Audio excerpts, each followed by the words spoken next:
Bienvenidas y bienvenidos a este espacio que he decidido llamar Filosofía 5 minutos al día. Bien, lo primero que había que preguntarse es por qué vamos a hablar de filosofía.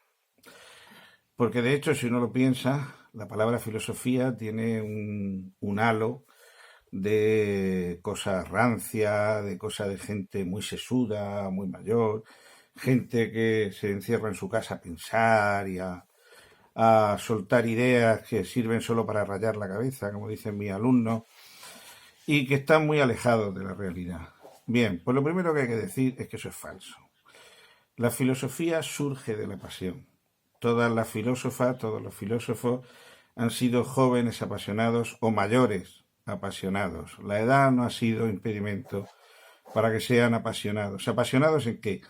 En la búsqueda del conocimiento, en la búsqueda de la verdad, exista o no, pero en la búsqueda por saber qué pintamos aquí, cuál es mi lugar en el mundo, en la búsqueda para entender a los demás, para entender el mundo.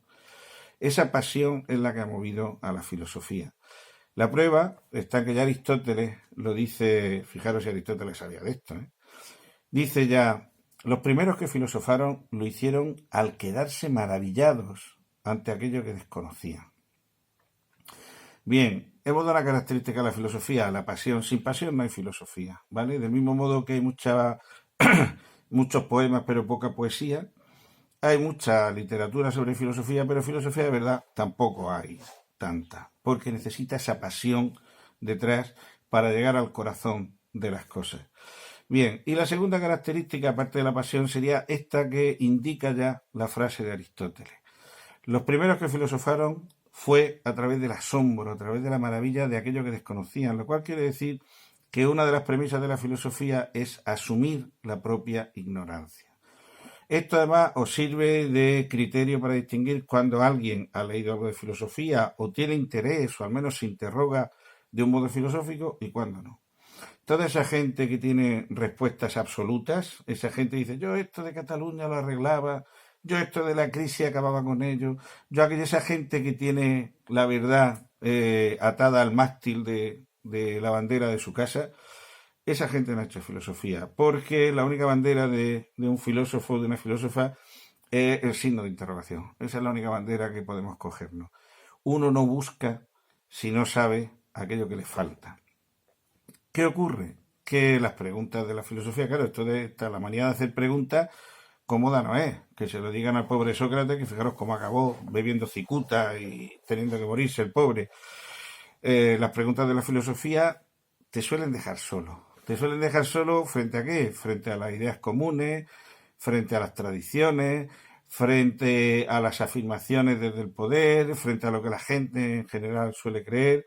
¿Por qué? Pues porque eso es lo que pasa cuando uno va haciendo preguntas y no se conforma con lo que ve a primera vista. Esa es una de las características de las preguntas de la filosofía.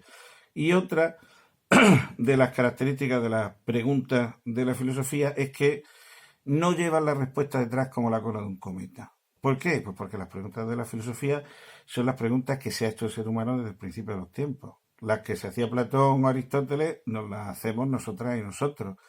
Y entonces, claro, las respuestas van cambiando como cambian las épocas históricas, como cambian las personas, se van adaptando y por tanto son preguntas un poco incómodas, sobre todo en los tiempos que vivimos, ¿no? Que son tiempos de respuestas contundentes, sin matices. Solo hay que meterse en Twitter y ver la de millones de expertos que hay en absolutamente todo y con qué seguridad habla la gente.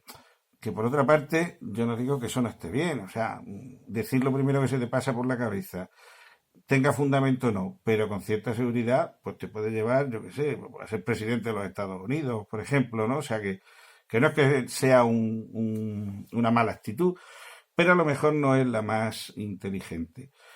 Pero por poner un ejemplo de lo que estaba diciendo, ya Aristóteles se preguntó, estamos hablando de hace más de 2000 años, ¿en qué consiste la felicidad del hombre?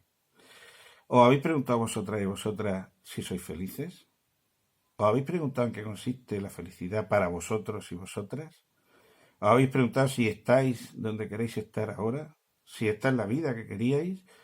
Si mañana tuviéramos que dejar esto corriendo, diríamos, bueno, hemos jugado bien el partido. Bueno, pues esas son las preguntas que se hacen los filósofos. O Kant cuando se planteaba por qué tenemos que hacer el bien. Imaginaros que no hay nada después de esto. No hay premios, no hay castigo. Estamos aquí 60, 70, 80 años, de los cuales a lo mejor 40, 50 vivimos bien. ¿Por qué tengo que hacer el bien? ¿Por qué no voy a procurar vivir lo mejor posible esos 50 años? Robando, robando. A los Puyol tan mal no les ha ido. Y a Bárcena, hasta que lo han pillado, tampoco. ¿Por qué no voy a procurar lo mejor para mí durante este tiempo si luego no hay nada? Bien, pues esas preguntas ya se las han hecho y han dado respuestas, que yo no las voy a dar todavía, porque esto es como hacer un spoiler que dicen hoy día. Pero en fin, las preguntas de la filosofía tienen otra ventaja. La ventaja es que iluminan el presente. Como son las mismas preguntas a lo largo de toda la historia, y hay gente muy lista que ya ha dado respuestas y podemos leerlas y entonces aprender, pues cuando nos las hacemos nosotros, las preguntas de la filosofía nos permiten que seamos nosotros, cada una y cada uno de nosotros, quien demos nuestra propia respuesta. Esto, la filosofía es lo opuesto en ese sentido a la catequesis. Aquí no hay respuestas dadas. Tú tienes la pregunta que se ha repetido y se ha repetido y se ha repetido y tienes las respuestas de los grandes filósofos y filósofas y ahora te llega a ti y con todo eso y en función de tu reflexión y de tu experiencia vuelves a dar una respuesta, la tuya. Con lo cual nos permite ser autónomos en ese sentido. Por eso se dice que las preguntas de la filosofía iluminan nuestro presente, aunque se hayan hecho hace mucho tiempo. Y yo lo que quería era poner un ejemplo de eso que estoy diciendo. Y para hacerlo, pues traigo a colación a un filósofo que a mí me cae muy bien, que es Marco Aurelio. Quienes hayáis estudiado un poquito de historia, ya sabéis que fue un César romano, pero, bueno, los que hayáis estudiado historia o los que hayáis visto Gladiator, el señor al que mata el Joker, ya se le veía venir allí cuando el Joker era un romano y se llamaba Cómodo, ya se le veía venir que bien del tono estaba el hombre. Bien, pues el pobre hombre que muere es Marco Aurelio, que efectivamente murió allí en la guerra. ¿Por qué me cae bien Marco Aurelio? Pues porque es un caso muy peculiar, real y peculiar. Marco Aurelio era un joven romano de buena familia que le gustaba mucho la filosofía. Se pasaba el día escuchando las lecciones de los filósofos romanos, viajó a Atenas, se dejó una barbilla de filósofo que no se quitó nunca, que se llevaba entonces en Atenas, y él pensaba dedicar su vida a eso, a la filosofía. Pero por un rebote de la historia acabó siendo César. Adriano decidió que él lo fuera, nombró a Antonino Pío lo hizo hijo adoptivo. El caso es que acabó siendo César. Y lo fue durante casi 20 años.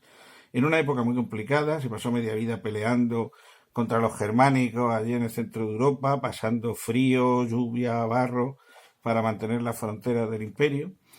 Y en medio de todas esas guerras y batallas sangrientas y todas las traiciones de todo el mundo que quería su puesto, este hombre se dedica a escribir sus pensamientos.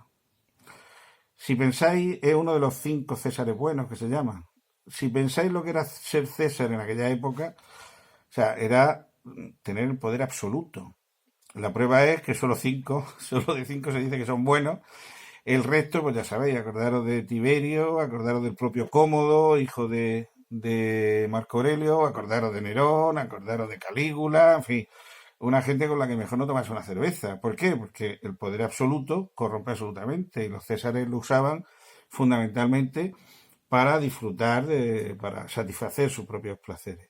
En vez de eso, cuando Marco Aurelio está ahí, se dedica a examinar a los hombres y a decirse todo el rato en sus meditaciones, que están por aquí, a decirse que él no es más que ese que tiene enfrente, que está llorando y suplicándole clemencia, que no es más que ese que ha vendido a su mujer y a sus hijos, que él no es más que eso, que él forma parte de la humanidad como esos que están ahí. Ya es sorprendente que un César, en vez de dedicarse a ir de orgía en orgía o a matar cristianos trayendo leones, se dedique a exponer sus pensamientos que han quedado, como habéis visto, para la posteridad. Pero es que Marco Aurelio nunca abandonó la filosofía. Marco Aurelio quedó enganchado cuando era joven con el estoicismo. voy a hablar un poquito de estoicismo, nada, muy breve. El estoicismo es una corriente filosófica que surge en Grecia, pero que despunta fundamentalmente años después en Roma, con Séneca, con Epícteto, con el propio Marco Aurelio. ¿Qué defienden los estoicos? Bueno, pues yo no voy a hacer aquí una explicación de la filosofía estoica, solo hablaros de dos aspectos concretos y uno que creo que creo que nos pueden servir para analizar esta época en la que vivimos, la época de la pandemia. Primero, los estoicos defienden que el universo es un todo ordenado, regido por una especie de razón propia, ¿no? Un logos, que hace que todos los elementos del universo, incluidos nosotros, estén interconectados. Todo pasa por una razón y todo en el fondo tiene un orden. Esto le lleva a los estoicos a defender la idea de que si todo está regido ya, todo está ordenado y todo sigue su propio orden, ¿por qué pierdo el tiempo en esperanzas, en deseos, en envidias, en miedos, revisando mi pasado, preocupado por el futuro? Para los estoicos, el ser humano solo es dueño de sus pensamientos y de sus actos, y de su voluntad y de sus deseos. Pero todo lo que pasa alrededor está fuera de mi alcance, no está dentro de mi mano coger una enfermedad o no cogerla, o alcanzar la fama o no alcanzarla. Esos son elementos ajenos, que si llegan, unos bien y otros mal, pero ni tengo que alegrarme demasiado, ni tengo que hundirme, porque no están en mi mano. Con esto los estoicos lo que intentan es que cada ser humano busque la tranquilidad de espíritu, la ataraxia que le llaman ellos. Se parece un poco a la historia del budismo, al planteamiento budista, ¿no? Este de alejarse de las emociones para que no nos afecten. Pero en este caso los estoicos no hablan de emociones, sino de intentar ser lo mejor posible, porque es lo único que puedes hacer, controlar tus pensamientos, tu voluntad y tus actos, pero no estar preocupado por ese entorno. Esa idea creo que a lo mejor en estos tiempos de pandemia y de exaltación de los ánimos no nos vendría mal.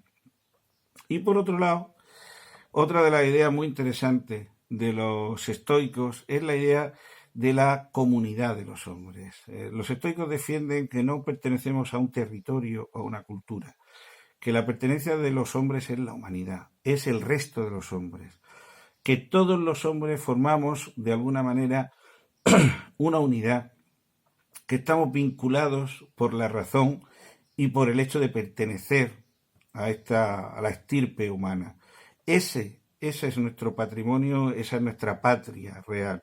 No la de la bandera, no la de la tierra, no la de la lengua, sino el común de los hombres. Fijaros que ha adelantado. Os voy a leer una cosita que dice Marco Aurelio sobre esto, ¿no? Dice, ten también presente que todos los seres racionales están emparentados y que preocuparse de todos los hombres está de acuerdo con la naturaleza humana. Es decir, que lo propio de la naturaleza del hombre es preocuparse por todos los hombres. Esto decía Marco Aurelio, el emperador. Y más adelante dice una cosa, le da una vuelta de tuerca, ¿no? Viene a decir, siguiendo la tradición de Aristóteles, ¿no? Cada ser tiende hacia el fin para el que ha sido hecho. Es decir, la semilla lo que busca es ser árbol. Ese es el fin de la semilla. Y cada ser tiende al fin para el que ha sido hecho. Y donde está el fin, ahí está el interés y el bien de cada uno. Es decir, en el fin, el bien de la semilla es finalmente ser árbol. Si al final cae en la piedra y no germina, no alcanza su bien. Pues dice, y naturalmente, el bien de un ser racional es la comunidad. El bien de un ser racional es la comunidad. Y más adelante llega a decir que todo lo que hagamos que no vaya a favor del fin de la comunidad es un error, porque va contra nuestro propio bien. Bien, esto es lo que decía Marco Aurelio, estamos hablando del año 170 después de Cristo. Si pensamos, el capitalismo, el sistema económico en el que vivimos, lo que ha fomentado ha sido lo opuesto a esto, ha sido un individualismo feroz. Coge el dinero antes de que lo coja otro, roba tú, que si no va a robar el de al lado, gana cuanto más mejor y pierde cuanto menos mejor. Si para eso tengo que echar a 30 trabajadores y mandarlo todo a China, que me lo traigan y así gano un 30% más, aunque deje 30 personas en la calle, pues esto es lo que hay. Bien, el capitalismo nos ha llevado a donde estamos.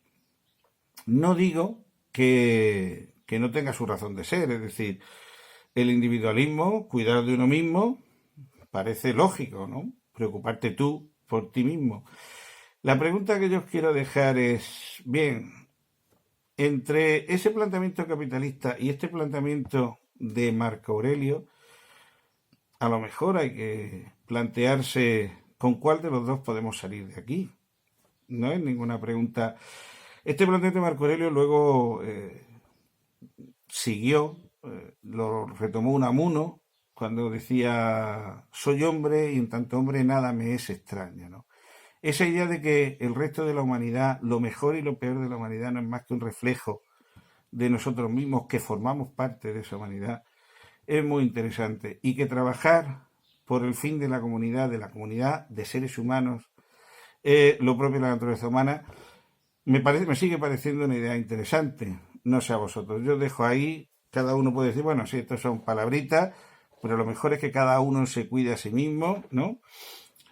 Bueno, yo para acabar la reflexión voy a leeros, si puedo, a ver, voy a leeros un poema de John Donne, un poeta inglés del siglo XVI-XVII, una de cuyas estrofas dio pie a la novela de Ernest Hemingway, Por quién doblan las campanas, que luego dio lugar a una película con Gary Cooper e Ingrid Bergman, situada en la Guerra Civil. Es un poema que muchos conoceréis. Para daros una idea de que este planteamiento de la comunidad de los seres humanos ni es algo que se le ocurriera a Marco Aurelio, ni es algo que está en el pasado, sino que es algo que ha atravesado la historia y que a lo mejor hoy día es un buen momento para volvérselo a plantear. Perdonadme que lo lea y ya cierro. Ningún hombre es una isla entera por sí mismo. Cada hombre es una pieza del continente, es una parte del todo. Si el mar se lleva una porción de tierra, toda Europa queda disminuida, como si fuera un promontorio, o la casa de uno, o la casa de un amigo. Ninguna persona es una isla. La muerte de cualquiera me afecta, porque me encuentro unido a toda la comunidad. Por eso, nunca preguntes por quién doblan las campanas, doblan por ti. Bueno, si queréis, nos vemos otro día en una de estas. Un saludo.